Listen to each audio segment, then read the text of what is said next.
ये आकाशवाणी रायपुर है। प्रादेशिक समाचार बुलेटिन के साथ मैं शुभ्रा भट्टाचार्य।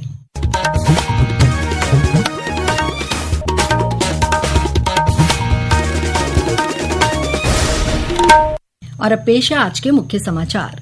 मुंगेली जिले के सरगांव क्षेत्र में स्थित स्मेल्टर प्लांट में हुए हादसे के बाद बीती रात मलबे से 3 श्रमिकों के शव बरामद किए गए। हादसे में मरने वालों की संख्या बढ़कर 4 हुई। त्रिस्तरीय पंचायत चुनाव के लिए रायपुर में आज जिला पंचायत अध्यक्ष पदों के लिए आरक्षण प्रक्रिया संपन्न। मुख्यमंत्री ने ग्रामीण क्षेत्रों में सफाई व्यवस्था को मजबूत करने के लिए 10 डी स्लज वाहनों को हरी झंडी दिखाकर रवाना किया। और व्यापम ने विभिन्न विभागों में भर्ती के लिए 32 से अधिक परीक्षाओं के लिए तिथियों की घोषणा की। अब समाचार विस्तार से। मुंगेली जिले में सरगांव के रामबोड़ स्थित एक स्मेल्टर प्लांट में हुई दुर्घटना में मरने वाले श्रमिकों की संख्या 4 हो गई है। जिला प्रशासन, एनडीआरएफ और एसडीआरएफ के द्वारा करीब 40 घंटे तक चलाए गए रेस्क्यू ऑपरेशन के बाद बीती रात 3 श्रमिकों के शव मलबे से बाहर निकाले गए। शवों को पोस्टमार्टम के लिए तत्काल सिम्स बिलासपुर भेजा गया। इस घटना में एक श्रमिक भी घायल हुआ था, जिसकी इलाज के दौरान मृत्यु हो गई थी। कलेक्टर राहुल देव ने कहा कि इस हादसे में जिन परिवारों ने अपने सदस्यों को खोया है, उन्हें नियम अनुसार प्रशासन द्वारा मुआवजा सहित अन्य आवश्यक सहयोग दिया जाएगा। इस घटनाक्रम के जो भी दोषी होंगे, उनके खिलाफ सख्त कार्रवाई की जाएगी। गौरतलब है कि इस मामले में पुलिस ने प्लांट के ऑपरेशन मैनेजर, प्रबंधक और इंचार्ज के खिलाफ मामला दर्ज किया है। रायपुर के तेलीबांधा थाना क्षेत्र में आज एक निर्माणाधीन बहुमंजिला इमारत की छत गिर जाने से एक मजदूर की मौत हो गई है। इस हादसे में 8 मजदूर घायल हो गए हैं, जिनमें से 3 की हालत गंभीर बनी हुई है। ये हादसा उस वक्त हुआ जब इमारत की 7वीं मंजिल में छत ढलाई का काम चल रहा था। इसी दौरान उसका एक हिस्सा गिर गया, जिसमें कई मजदूर दब गए। घटना की सूचना मिलते ही पुलिस और जिला प्रशासन की टीम मौके पर पहुंची और बचाव कार्य शुरू किया गया। कलेक्टर गौरव सिंह ने बताया कि राहत और बचाव कार्य जारी है। सुपरवाइजर था, उसने 9 लोगों की जानकारी दी थी। वो 9 के 9 लोग निकाल के हॉस्पिटल भेज दिए गए हैं। एक व्यक्ति के मृत होने की जानकारी भी प्राप्त हुई है। बाकी प्रशासन लगातार वहाँ पर मलबे की सफाई में लगा हुआ है और हॉस्पिटल में भी टीम, उनके जो लोग गंभीर रूप से घायल हैं या घायल हैं, उनका इलाज चल रहा है। प्रदेश में त्रिस्तरीय पंचायत चुनाव के लिए आरक्षण की प्रक्रिया पूरी हो गई है। आज रायपुर के निमोरा स्थित पंचायत और ग्रामीण विकास संस्थान में प्रदेश के 33 जिला पंचायत अध्यक्ष पद के लिए आरक्षण हुआ। इसमें 16 सीट अनुसूचित जनजाति वर्ग के लिए, 4 सीट अनुसूचित जाति वर्ग के लिए और 13 सीट सामान्य वर्ग के लिए आरक्षित की गई हैं। इनमें से 17 सीटें सभी वर्ग की महिलाओं के लिए आरक्षित हैं। सामान्य सीटों में मुंगेली, सारंगढ़, बिलाईगढ़, कबीरधाम, रायपुर, धमतरी और महासमुंद जिला पंचायत शामिल हैं। मुख्यमंत्री विष्णुदेव साय ने ग्रामीण क्षेत्रों में सफाई व्यवस्था को मजबूत करने और स्वच्छता को बढ़ाने के उद्देश्य से आज रायपुर में 10 डी स्लज वाहनों को हरी झंडी दिखाकर रवाना किया। इस मौके पर श्री साय ने कहा कि प्रधानमंत्री नरेंद्र मोदी की स्वच्छ भारत मिशन की संकल्पना छत्तीसगढ़ में साकार हो रही है। छत्तीसगढ़ ओडीएफ प्लस राज्य बनने की ओर तेजी से बढ़ रहा है। अब तक प्रदेश के 5 जिले, 58 विकासखंड और 16,000 से अधिक गांव ओडीएफ प्लस मॉडल हो गए हैं। ग्रामीण क्षेत्रों में इन वाहनों की सुविधा मिलने से गंदगी के कारण फैलने वाली बीमारियों पर अंकुश लगाया जा सकेगा। केंद्रीय कृषि मंत्री शिवराज सिंह चौहान ने कहा है कि छत्तीसगढ़ आने वाले समय में धान के साथ साथ सब्जी और फलों का भी कटोरा बनेगा। उन्होंने कहा कि केंद्र सरकार कृषि के साथ साथ उद्यानिकी और बागवानी फसलों को भी बढ़ावा दे रही है।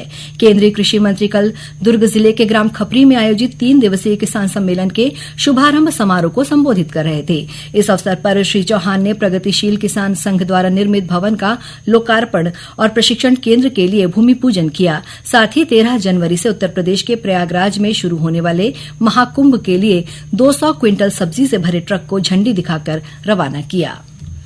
उप मुख्यमंत्री और लोक निर्माण मंत्री अरुण साव ने रायपुर के मोवा ओवरब्रिज में मरम्मत कार्य में लापरवाही की शिकायत मिलने के बाद कल मौके का निरीक्षण किया। उन्होंने खराब गुणवत्ता के काम पर नाराजगी जताते हुए संबंधित ठेकेदार और इंजीनियर्स को सख्त चेतावनी दी। इस मामले में उन्होंने मुख्य अभियंता स्तर के अधिकारी से ओवरब्रिज मरम्मत कार्य की जांच करवाकर 3 दिनों में रिपोर्ट पेश करने के निर्देश दिए हैं। प्रादेशिक समाचार एकांश आकाशवाणी रायपुर द्वारा प्रस्तुत कार्यक्रम जिले की चिट्ठी का प्रसारण कल शाम 6:05 से 6:10 तक किया जाएगा। इस कार्यक्रम को छत्तीसगढ़ स्थित आकाशवाणी के सभी केंद्र रिले करेंगे। इस बार के अंक में गरियाबंद जिले की गतिविधियों के बारे में जानकारी दी जाएगी। प्रादेशिक समाचार आप आकाशवाणी रायपुर से सुन रहे हैं। छत्तीसगढ़ व्यावसायिक परीक्षा मंडल व्यापम इस वर्ष विभिन्न विभागों के रिक्त पदों पर भर्ती के लिए 32 से अधिक परीक्षाओं का आयोजन करेगा।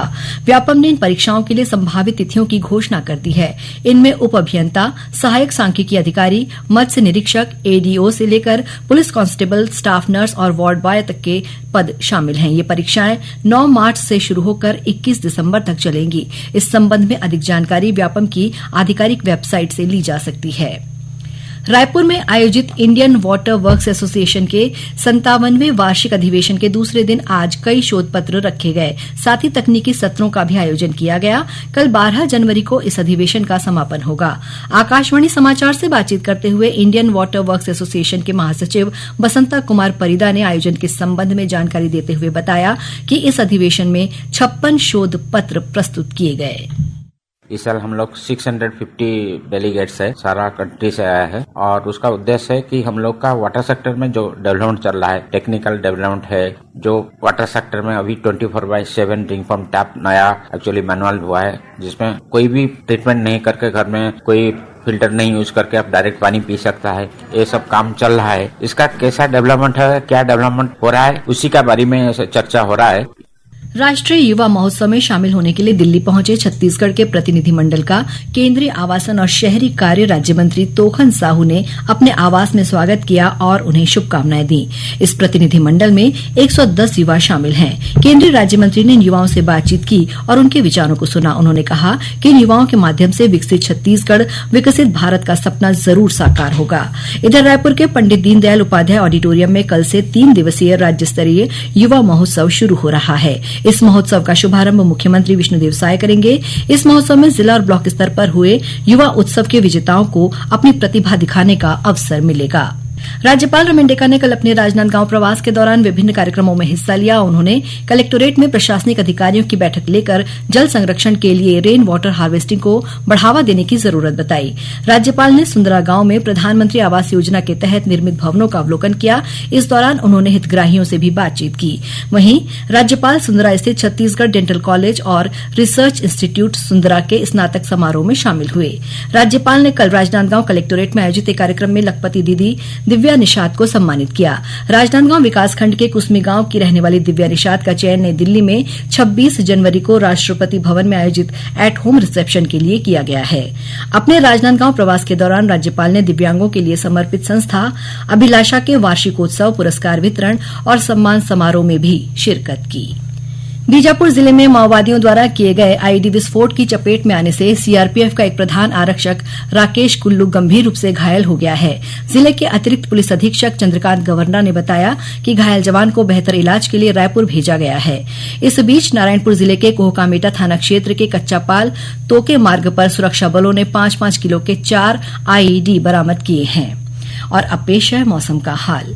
प्रदेश में अगले 24 घंटों के दौरान कोरिया और उसके आसपास के जिलों में हल्की बारिश होने की संभावना है।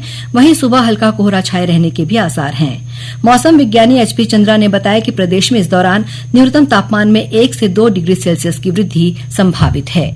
उत्तर छत्तीसगढ़ में न्यूनतम तापमान में 2 से 3 डिग्री वृद्धि, मध्य छत्तीसगढ़ में 1 से 2 डिग्री और दक्षिण छत्तीसगढ़ में 1 डिग्री वृद्धि होने की संभावना है। कोरिया जिले और उसके आसपास के जिलों में आंशिक रूप से बादल रहने और हल्की वर्षा होने की संभावना बन रही है।